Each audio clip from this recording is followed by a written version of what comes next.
A Startling Dream was inspired by an act from the Kunqu opera The Peony Pavilion and depicts how a theatrical troupe struggles to survive during the War of Liberation. But those expecting non-stop jokes and laughs are in for a surprise.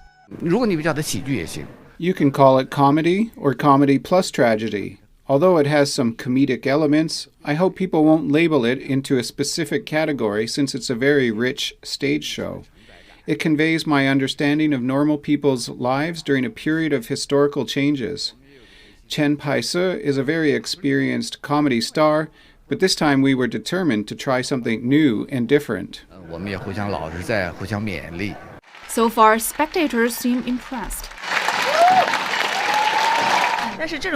I've seen traditional drama elements in this performance. It's quite satisfying overall because I've never watched a comedy show like this before. I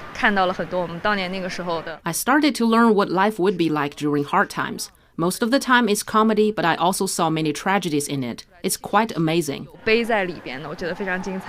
More than 40 performances covering plays, memes, stand-up routines, aerobatics, and crosstalk shows will be staged during the festival, which runs until the end of the year.